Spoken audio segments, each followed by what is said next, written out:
Hello, welcome to आगम classes. आप सभी का स्वागत है आपके अपने यूट्यूब चैनल आगम क्लासेस में। आज की इस क्लास में हम संसद की कार्यवाही के बारे में डिस्कस करेंगे कि संसद की जो कार्यवाही है वो किस प्रकार से होती है। साथ ही में यहाँ पर हम संसद के जो सत्र होते हैं, वर्ष में कितने सत्र संसद में आयोजित किए जाते हैं, इनके बारे में भी बात करने वाले हैं। साथ ही में हम यहाँ पर प्रश्नकाल के बारे में पढ़ेंगे, शून्यकाल के बारे में पढ़ेंगे और जो कुछ महत्वपूर्ण प्रस्ताव होते हैं जो संसद में पेश किए जाते हैं उनके बारे में भी इस क्लास के अंतर्गत हम चर्चा करने वाले हैं। तो बिना किसी देरी के आज की इस क्लास को हम स्टार्ट करते हैं और सबसे पहले हम पढ़ेंगे संसद के सत्र को कि संसद के जो सत्र होते हैं उनकी शुरुआत कैसे होती है और कौन कौन से सत्र हमारे एक वर्ष के अंतर्गत होते हैं। तो सबसे पहले हम संसद के सत्रों के बारे में देखें, यानी जो पार्लियामेंट होती है, पार्लियामेंट की जो बैठकें होती हैं समय समय पर, इन्हीं को सत्र कहा जाता है। पार्लियामेंट की जो मेंबरों की बैठक होती है इन्हीं को क्या कहा जाता है? सत्र कहा जाता है, यानी सेशन ऑफ पार्लियामेंट। यहाँ पर हम बात करें जो संसद का जो सत्र होती है, जो बैठकें होती हैं, इनको बुलाने की जिम्मेदारी भारत के राष्ट्रपति की होती है। यानी कब संसद का जो सत्र है उसको आयोजित करना है, इसकी जवाबदेही राष्ट्रपति के पास होती है। यानी यहाँ पर हम देखें तो आहूत करना यानी सत्र में उपस्थित होने के लिए मेंबरों को समन जारी करना। और समन एक प्रकार से होता है, जब हम देखते हैं कि कोर्ट के द्वारा किसी व्यक्ति के लिए समन जारी किया जाता है तो समन का तात्पर्य होता है कि उस व्यक्ति के लिए कोर्ट में पेश होना होगा, यानी उपस्थित होने के लिए समन जारी किया जाता है। वैसे ही भारत के राष्ट्रपति जो एमपी होते हैं, यानी parliament of member of parliament होते हैं, उनके लिए समन जारी करते हैं और सत्र में उपस्थित होने के लिए या संसद में उपस्थित होने के लिए यहाँ पर जारी किया जाता है। तो संसद को यहाँ पर हमें ध्यान रखना है कि संसद को आहूत करना या सत्र को आहूत करना कौन करता है? सत्र को आहूत भारत के राष्ट्रपति। अब यहाँ पर हम बात करें कि संसद के कम से कम एक वर्ष में 2 सत्र या 2 बैठकें होना जरूरी होता है। यानी दो सत्रों के बीच में कम से कम अधिकतम जो है वो 6 माह का अंतराल हो सकता है, इससे ज्यादा अंतराल नहीं हो सकता है। तो यहाँ पर हम देखें कि एक वर्ष के अंतर्गत मिनिमम 2 बैठकें संसद की आयोजित होनी ही चाहिए या होती ही हैं। यहाँ पर हम देखेंगे, लेकिन वास्तव में जो सामान्य तरीके से देखा जाए तो संसद के 3 सत्र होते हैं। एक साल में कितने सत्र होते हैं? संसद के 3 सत्र बुलाए जाते हैं, लेकिन अनिवार्य रूप से 2 सत्रों को बुलाना एक साल में आवश्यक होता है। और अधिकतम जो हमारे सत्र होते हैं उनके बीच की जो समय अवधि है वो 6 माह से ज्यादा नहीं हो सकती है। यहाँ पर हम देखेंगे कौन कौन से सत्र बुलाए जाते हैं। तो सबसे पहले हम सत्र की बात करें, पहला जो हमारा 3 सत्र बुलाए जाते हैं सामान्यतः एक वर्ष के अंतराल में।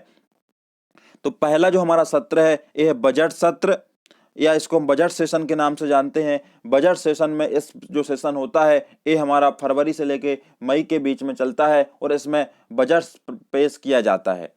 तो ये बजट सत्र इसको कहा जाता है। दूसरा जो सत्र होता है इसको मानसून सेशन या मानसून सत्र के नाम से जानते हैं। यह जुलाई से लेकर सितंबर के अंतराल में या मध्य आयोजित किया जाता है। तीसरा जो सत्र होता है इसको शीतकाल या विंटर सेशन के नाम से जाना जाता है। ये नवंबर से लेकर दिसंबर के बीच में होता है। तो इस प्रकार से हमने बात की है कि सामान्यतः जो संसद होती है इसमें 3 सत्र होते हैं, बजट सेशन, मानसून सेशन और विंटर सेशन। लेकिन अनिवार्य रूप से यदि कहा जाए तो यानी कोई कंडीशन ऐसी आ जाए तो सामान्य रूप से होते हैं 3, लेकिन 2 अनिवार्य रूप से एक साल में बैठकें होना या संसद की जो सत्र हैं उनको आयोजित कराना जरूरी होता है। तो यहाँ पर हमने संसद के सत्रों के बारे में बात की। अगले हम बात करने वाले हैं स्थगन की, यानी कि एडजॉर्नमेंट की। तो जो हमारा स्थगन होता है यह संसद की प्रक्रिया का एक अंग होता है। कभी कभी क्या होता है कि जैसे कोई सत्र चल रहा है, उस सत्र में जो सांसद होते हैं उनके द्वारा किसी भी प्रकार का हंगामा किया जा रहा है, किसी मुद्दे पर बहस चल रही है, तो इस प्रकार से जो पीठासीन अधिकारी होते हैं, यानी कि लोकसभा के अध्यक्ष या राज्यसभा में कहें राज्यसभा के सभापति, वो बैठक को कुछ समय के लिए स्थगित कर देते हैं, कुछ निश्चित समय के लिए स्थित कर देते हैं। इसमें कुछ भी हो सकता है, कुछ घंटे हो सकते हैं, दिन हो सकते हैं या सप्ताह हो सकते हैं के लिए स्थगित करना या संसद की जो कार्रवाई है उसको रोक देना, इसी को हम स्थगन के नाम से जानते हैं। तो यहाँ पर स्थगन के बारे में हमने देखा कि बैठकें जो होती हैं उनको जो पीठासीन अधिकारी होते हैं या जो कार्रवाई चल रही होती है उसको कुछ निश्चित समय के लिए रोक देते हैं। इसी को हम स्थगन के नाम से जानते हैं। स्थगन दो तरह के होते हैं। एक तो सामान्य स्थगन, अभी हमने देखा कि कुछ निश्चित समय के लिए बैठकों की कार्यवाही को रोक देना, और एक होता है अनिश्चित काल के लिए स्थगन। अनिश्चित काल के लिए स्थगन जो करते हैं ये भी पीठासीन अधिकारी के द्वारा किया जाता है। अनिश्चित काल स्थगन के लिए यहाँ पर होता यह है कि कोई निश्चित समय अवधि नहीं बताई जाती है कि कब से नए सत्र की बैठक आयोजित की जाएगी, लेकिन इसमें अनिश्चित काल के लिए यहाँ पर बैठकें जो होती हैं, जो कार्रवाई होती है इसको रोक दिया जाता है। इसी को हम कहते हैं अनिश्चित काल के लिए स्थगन। अनिश्चित काल के लिए स्थगन कहा जाता है। जब नई बैठक संसद की होती है उस समय समन जारी करके फिर से जो मेंबर्स ऑफ पार्लियामेंट होते हैं उनके लिए सूचित किया जाता है कि इस दिन से या इस तारीख से नई बैठक आयोजित की जानी है। तो इस प्रकार से दो तरह के हमने स्थगन देखे। एक देखा है कि निश्चित समय के लिए स्थगन होता है, और दूसरा देखा हमने अनिश्चित समय के लिए स्थगन। यहाँ पर हमें ध्यान रखना है कि पीठासीन अधिकारी के द्वारा ही स्थगन किया जाता है, जबकि सत्र को आहूत करना यानी सत्र को बुलाने का जिम्मेदारी होती है भारत के राष्ट्रपति की। यहाँ पर हम बात करें सत्रावसान की। जो सत्रावसान होता है, सत्रावसान का तात्पर्य होता है सत्र को समाप्त करना। सत्रावसान का तात्पर्य क्या है? सत्र को समाप्त करना, या इसको हम बोलते हैं प्रोरोगेशन। क्या बोलते हैं इसको? प्रोरोगेशन के नाम से इसको जाना जाता है। और जो सत्रावसान है ये भारत के राष्ट्रपति के द्वारा किया जाता है। जब सत्र समाप्त होने वाला होता है तो भारत के राष्ट्रपति उस सत्र के सामने घोषणा करते हैं या वहां पर संबोधित करते हैं सत्र को, और संबोधन के साथ ही सत्र को समाप्त किया जाता है। इसी को हम सत्रावसान के नाम से जानते हैं। तो यहाँ पर हमने दो चीजें अभी यहाँ पर देखी हैं कि सत्र आहूत करने की जिम्मेदारी भी राष्ट्रपति के पास होती है, और सत्र को समाप्त करना या सत्रावसान करना भी राष्ट्रपति की जिम्मेदारी होती है। जबकि संसद के सत्र को कुछ समय के लिए स्थगित करना या कार्रवाई को रोक देना की जो काम होता है करते हैं पीठासीन अधिकारी। अब अगली बात हम करते हैं यहाँ पर विघटन की। सामान्य तौर पर यदि विघटन के बारे में हम बात करें तो विघटन होता है लोकसभा का। राज्यसभा एक स्थायी चैम्बर होता है, इसका कभी विघटन नहीं होता है। इसके बारे में हम पिछली क्लासों में पढ़ा है कि जो राज्यसभा होती है इसका विघटन नहीं होता है। इसके मेंबरों का कार्यकाल 6 वर्ष का होता है। हर जो विघटन होता है वो होता है लोकसभा का। विघटन किनका होता है? लोकसभा का यहाँ पर विघटन होता है। जो राज्यसभा होती है इसके 2/3 मेंबर्स हर 2 वर्ष में रिटायर होते हैं या सेवानिवृत्त होते हैं। इस कारण से जो राज्यसभा होती है वो एक प्रकार की स्थायी चैम्बर है या स्थायी संस्था के रूप में काम करती है। लेकिन जो लोकसभा होती है इसका विघटन सामान्य तौर पर देखा जाए तो हर 5 साल के बाद इसका विघटन किया जाता है। जब नए लोकसभा के इलेक्शन होते हैं उसके बाद फिर नई लोकसभा बनती है। इस प्रकार से विघटन होता है लोकसभा का। यहाँ पर हम देखें गणपूर्ति, या इसको कहते हैं कोरम। इंग्लिश में भी इसको कोरम कहा जाता है, हिंदी में कहते हैं इसको गणपूर्ति। तो कोरम का तात्पर्य होता है कि यदि हमें मान लीजिए संसद की कार्यवाही करना है या संसद के कार्यों को संचालित करना है तो मिनिमम सदस्यों की संसद में आवश्यकता होती है। इसी को हम कोरम के नाम से जानते हैं। तो कोरम में होता क्या है कि प्रत्येक सदन में पीठासीन अधिकारी समेत, यानी राज्यसभा और लोकसभा में पीठासीन अधिकारी समेत कुल सदस्यों का 10वां हिस्सा यानी 1/10वां हिस्सा उपस्थित होना चाहिए, तभी संसद की कार्रवाई चलेगी या संसद के कार्यों का संचालन किया जाएगा। इसी को हम कोरम के नाम से जानते हैं। यदि हम लोकसभा में बात करें तो मेंबरों की सदस्य संख्या होनी चाहिए 55, जबकि राज्यसभा में सदस्य संख्या होनी चाहिए 25। इस प्रकार से जब इतने मेंबर्स लोकसभा और राज्यसभा में उपस्थित होंगे तभी संसद की कार्रवाई चलेगी। इसी को हम कोरम के नाम से या गणपूर्ति के नाम से जानते हैं। अब हम अगले बात को समझने वाले हैं संसद की में भाषा की। तो संसद में जो लैंग्वेज यूज होती है वो होती है हिंदी और अंग्रेजी। हिंदी और अंग्रेजी में संसद के कार्यों को संचालित किया जाता है। सामान्य तौर पर यदि देखा जाए तो संसद की जो कार्यवाही प्रारंभ में यदि संविधान जब हमारा लागू हुआ था उस समय प्रावधान किया गया था कि अंग्रेजी 15 वर्षों तक संसद में भाषा का प्रयोग किया जाएगा, फिर अंग्रेजी को समाप्त कर दिया जाएगा। लेकिन ऐसा नहीं हुआ, तो फिर अंग्रेजी जब हिंदी को अपनाया गया, साथ साथ में यहाँ पर प्रावधान किया गया है। जब 1962-63 में ये प्रावधान लाया गया तो यहाँ पर प्रावधान किया गया कि हिंदी के साथ अंग्रेजी भी जारी रहेगी। तो इस प्रकार से 2 भाषाएं हमारी संसद की कार्रवाई में चलती हैं, हिंदी और अंग्रेजी। लेकिन जो पीठासीन अधिकारी होते हैं वो मेंबर्स के लिए अपनी मातृभाषा में बोलने का अधिकार या बोलने की अनुमति प्रदान कर सकते हैं। तो यहाँ पर हमने बात की है संसद की भाषाओं में, या संसद में जो कामकाज होता है वो किन भाषाओं में होता है, अंग्रेजी और हिंदी में होता है। लेकिन जो पीठासीन अधिकारी होते हैं वो मेंबर्स के लिए अपनी मातृभाषा में बोलने का अधिकार प्रदान या अनुमति प्रदान कर सकते हैं। अगली हम बात करते हैं लेम डक सत्र की। लेम डक जो सेशन होता है वास्तव में ऐसे मेंबर्स जो पिछली लोकसभा में थे और नई लोकसभा में चुन के नहीं आ पाए हैं या किन्हीं कारणवश चुनाव हार गए हैं, ऐसे सत्र को हम लेम डक सत्र के नाम से या लेम डक कहा जाता है। जैसे हम बात करें अभी हाल ही में जो हमारी जो विधानसभा यदि जो हमारी अभी देखा जाए तो 17वीं लोकसभा अभी चल रही है। 2019 में जो चुनाव हुए थे, इसके पहले हमारी जो लोकसभा थी वो थी 16वीं लोकसभा। यानी 16वीं लोकसभा में जो मेंबर्स थे वो 17वीं लोकसभा में चुन के नहीं आ पाए। ऐसे मेंबरों को हम क्या कहते हैं, लेम डक। क्या कहा जाता है? ऐसे मेंबरों को लेम डक के नाम से जाना जाता है। अब हम बात करने वाले हैं संसद की कार्यवाही के साधन। यानी जब संसद की कार्यवाही होती है तो उसमें कौन कौन से साधन प्रयोग में या यूज में लाए जाते हैं, उनके बारे में हम बात करने वाले हैं। तो संसद की कार्यवाही के साधन यानी कि डिवाइस ऑफ पार्लियामेंट्री प्रोसीडिंग्स के बारे में हम यहाँ पर चर्चा करने वाले हैं। तो देखिए, सामान्य रूप से जो मंत्री होते हैं उनसे जो मेंबर्स होते हैं वो प्रश्न करते हैं। क्या करते हैं? प्रश्न करते हैं, और उन प्रश्नों का आंसर मंत्रियों को देना होता है। सरकार के कामकाजियों का ब्यौरा जो देना होता है अपने प्रश्नों के माध्यम से। तो संसद की कार्यवाही में देखा जाए तो एक प्रश्नकाल होता है, क्वेश्चन आवर होता है। इसमें 3 प्रकार के क्वेश्चन एमपी जो पूछते हैं, सामान्य रूप से ये मंत्रियों से पूछते हैं, उनके कामकाज से पूछते हैं, सरकार किस प्रकार से काम कर रही है इसके बारे में जो सामान्य जो एमपी होते हैं, प्रतिनिधि होते हैं, वो पूछते हैं अपने मंत्रियों से। तो इस प्रकार के 3 प्रकार के प्रश्न पूछे जाते हैं। यदि मान के चलिए किसी व्यक्ति को तारांकित प्रश्न पूछना है, या हम कहें प्रतिनिधि को तारांकित प्रश्न पूछना है, तो उसके लिए हरे पेपर पर वो तारांकित प्रश्न या स्टार बने जो हरे पेपर होता है उसमें उनको पूछना होगा। तारांकित प्रश्न होते हैं, यानी इसमें स्टार बना होता है तारांकित प्रश्नों में, और ये मौखिक रूप से पूछे जाते हैं। तारांकित जो प्रश्न होते हैं एक किसी प्रतिनिधि के द्वारा किसी मंत्री से मौखिक रूप से पूछे जाते हैं, और इनका मौखिक रूप से ही मंत्रियों के द्वारा जवाब दिया जाता है।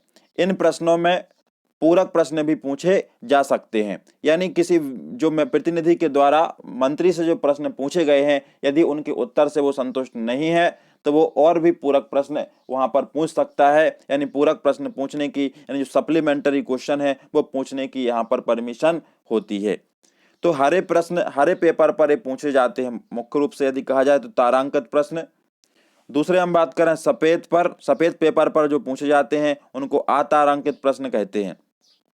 और अतारांकित प्रश्न किसी प्रतिनिधि के द्वारा ये लिखित रूप से पूछे जाते हैं, और मंत्री इनका लिखित रूप से ही जवाब देते हैं। इनमें पूरक प्रश्न पूछने जाने की अनुमति प्रदान नहीं होती है, पूरक प्रश्न नहीं पूछे जा सकते हैं। लिखित रूप से पूछे जाएंगे और लिखित रूप से मंत्री इनका जवाब देते हैं। यहाँ पर पूरक प्रश्न यानी सप्लीमेंट्री जो क्वेश्चन होते हैं वो पूछने की इजाजत नहीं होती है। हल्के गुलाबी जो पेपर होते हैं इनमें पूछे जाते हैं अल्प सूचना के प्रश्न।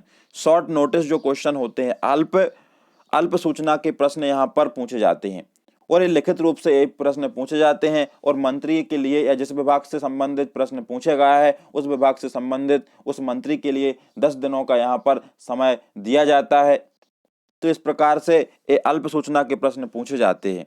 अगला जो होता है पीले पेपर पर जो पूछे जाते हैं ये होते हैं प्राइवेट मेंबरों से, प्राइवेट सदस्यों से भी प्रश्न पूछे जा सकते हैं।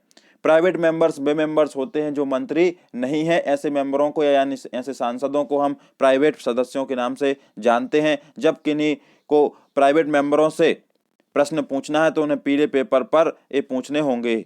तो इस प्रकार से प्रश्न पूछे जाते हैं। मुख्य रूप से 3 प्रकार के प्रश्न होते हैं। तारांकित प्रश्न मौखिक रूप से पूछे जाते हैं और मौखिक रूप से इनका जवाब दिया जाता है। इनमें पूरक प्रश्न पूछने जाने की अनुमति होती है।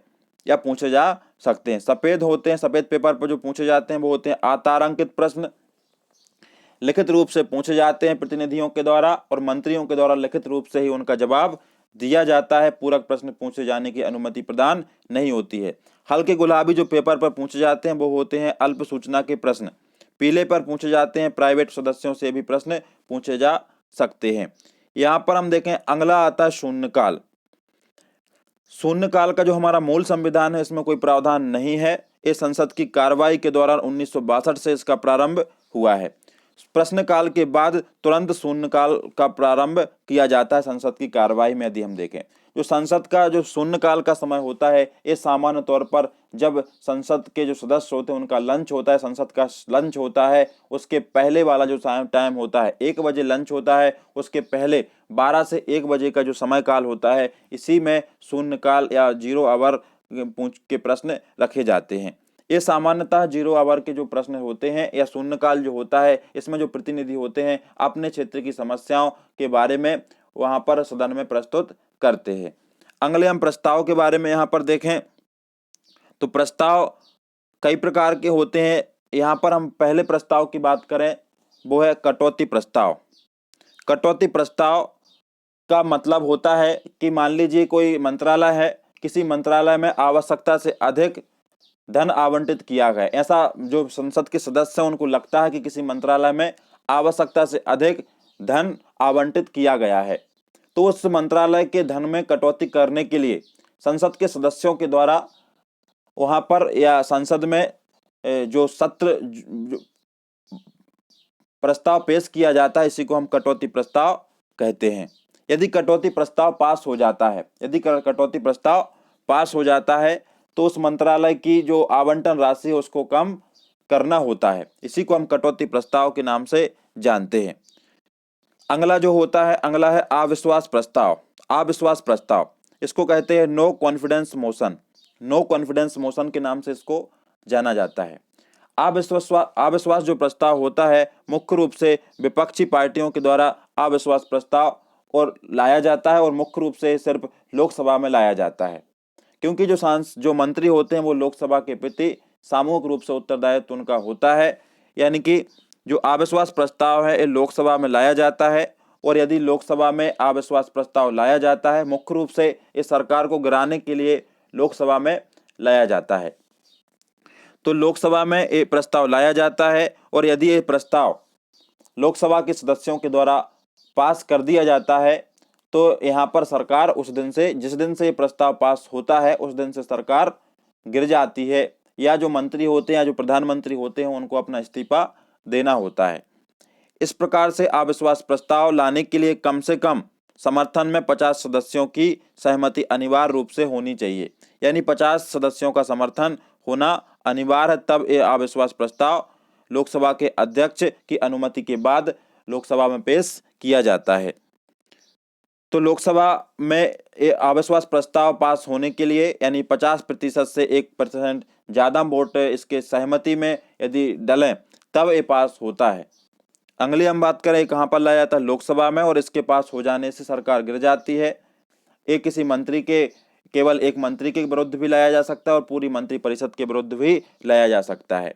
यदि एक मंत्री के विरुद्ध लाया जाता है और ये पास हो जाता है तब भी पूरी की पूरी जो मंत्रिपरिषद होती है या सरकार होती है वो गिर जाती है। यहाँ पर हमने अविश्वास प्रस्ताव के बारे में देखा। अगला जो प्रस्ताव है निंदा प्रस्ताव। निंदा प्रस्ताव भी एक महत्वपूर्ण प्रस्ताव होता है। ये किसी मंत्री के कार्यों की निंदा के लिए लाया जाता है। यदि जो सदस्य हैं वो किसी मंत्री के कार्यों से या उनके जो कार्य किए गए हैं उनके जो कार्यों से संतुष्ट नहीं है तो उनके द्वारा संसद में निंदा प्रस्ताव लाया जाता है और उस प्रस्ताव के माध्यम से बहस की जाती है। अगला होता है धन्यवाद प्रस्ताव या motion of thanks. Motion of thanks तो जो धन्यवाद प्रस्ताव है ये राष्ट्रपति इसमें संबोधित करते हैं। प्रत्येक आम चुनाव के पहले सत्र एवं वित्तीय वर्ष के पहले सत्र में राष्ट्रपति सदन को संबोधित करते हैं, इसी को हम धन्यवाद प्रस्ताव के नाम से जानते हैं। यानी जो आम चुनाव होते हैं, आम चुनाव के पहले जब पहली बैठक आयोजित की जाती है संसद की, उस समय भारत के जो राष्ट्रपति होते हैं वो संसद के सत्र को संबोधित करते हैं। और हर जो वित्तीय वर्ष होता है, वित्तीय वर्ष के पहले सत्र में राष्ट्रपति के द्वारा सदन को संबोधित किया जाता है। राष्ट्रपति जो होते हैं वो सरकार की पॉलिसी के बारे में बताते हैं कि सरकार किस प्रकार से काम कर रही है, किस प्रकार से काम करना चाहिए, इन सब के बारे में राष्ट्रपति संबोधित करते हैं सत्र को। इसी को हम धन्यवाद प्रस्ताव के नाम से जानते हैं। तो आज की क्लास में हमने बात की है कुछ प्रस्तावों के बारे में, साथ ही में हमने बात की कि संसद की जो कार्यवाही के साधन कौन कौन से हैं, किस प्रकार से जो मेंबर्स होते हैं वो मंत्रियों से प्रश्न पूछ सकते हैं, साथ ही में हमने कुछ सत्रों के बारे में देखा यहाँ पर। तो आज की क्लास में इतना ही। Thank you watching this video.